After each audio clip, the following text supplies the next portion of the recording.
बिस्मिल्लाहिर्रहमानिर्रहीम।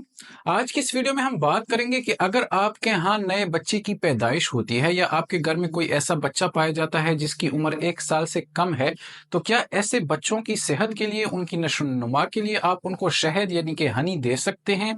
और अगर आप उनको शहद या हनी देंगे तो उससे उस बच्चे को क्या नुकसान होगा? देखें, अगर हम बात करें तो हमारे रीजन पाकिस्तान में, इंडिया में, बांग्लादेश में ये बहुत काफ़ी आम ट्रेंड है कि जब हमारे यहाँ नए बच्चे की पैदाइश होती है तो उसके लिए मुख्तलिफ किस्म के टोटके किए जाते हैं। उसको शहद पिलाया जाता है, उसको ग्लूकोज वाला पानी पिलाया जाता है, उसको और भी बहुत सारी चीज़ें पिलाई जाती हैं। अब शहद एक कंप्लीट ग़िज़ा है, इसमें ग्लूकोज होता है, इसमें फ्रक्टोज होता है, इसमें बहुत ज़्यादा न्यूट्रिएंट्स होते हैं, इसमें विटामिन सी होता है, जिसकी वजह से आप लोगों की सेहत बहुत ज़्यादा अच्छी होती है। लेकिन शहद में एक नुकसान ये होता है कि इसमें एक बैक्टीरिया जिसे हम कोलेस्ट्रेडियम कहते हैं, ये बैक्टीरिया और इसके स्पोर्स के होने के चांसेस होते हैं। ये बैक्टीरिया अगर इस हनी में मौजूद होगा, आप वो वाला हनी या शहद बच्चे को देंगे तो उस बच्चे की इम्यूनिटी इतनी डेवलप नहीं हुई होती। देखें, 1 साल के बच्चे की इम्यूनिटी, उसकी कुव्वत मुदाफ़ियत इतनी नहीं होती कि वो अपने आप को मुख्तलिफ किस्म के एक्सटर्नल डिजीज़ से, एक्सटर्नल बैक्टीरिया से खुद को बचा सकें। अब अगर आप इस बच्चे को वो हनी देंगे, वो शहद देंगे, तो बहुत ज़्यादा चांसेस हैं कि उस बैक्टीरिया की वजह से उसको एक डिजीज़ जिसे हम बोचुलिज्म कहते हैं, वो हो सकती है। ये वाली डिजीज़ एक इंतहाई ख़तरनाक डिजीज़ है। इस बीमारी में क्या होता है कि ये डिजीज़ में जो बैक्टीरिया होता है वो आपके जिस्म के नर्व्स को, आपके जिस्म की रगों को टारगेट करता है, जिसकी वजह से आपके जिस्म के मसल्स पैरालाइज़ होना शुरू हो जाते हैं।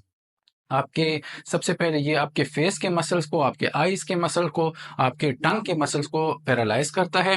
जब ये वाली डिजीज़ बहुत ज़्यादा इंक्रीज़ हो जाती है तो उसकी वजह से आपके हाथों और पैरों के मसल्स को भी ये इन्वॉल्व कर लेता है, जिसकी वजह से आपका बच्चा चल नहीं पाता, वो माजूर हो जाता है।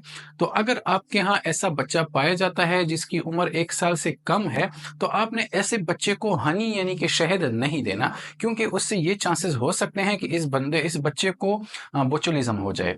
अब हमारे यहाँ ये टोटके और भी बहुत ज़्यादा होते हैं कि कभी उनको ग्लूकोज का पानी पिलाया जाता है, कभी गाय का दूध पिलाया जाता है। ये बच्चे की सेहत के लिए बहुत ज़्यादा ख़तरनाक बात है।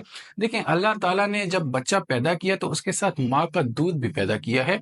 माँ का दूध इस बच्चे के लिए एक कंप्लीट ग़िज़ा है, एक पूरा मुतवाज़न, एक बैलेंस डाइट है, जिसकी वजह से बच्चे की सेहत इंक्रीज़ होती है, वो सेहतमंद रहता है, उसकी नशोनुमा होती है। तो आपने कोशिश करनी है कि आपने माँ के दूध के अलावा ये फजूल किस्म की चीज़ें बच्चे को नहीं देनी।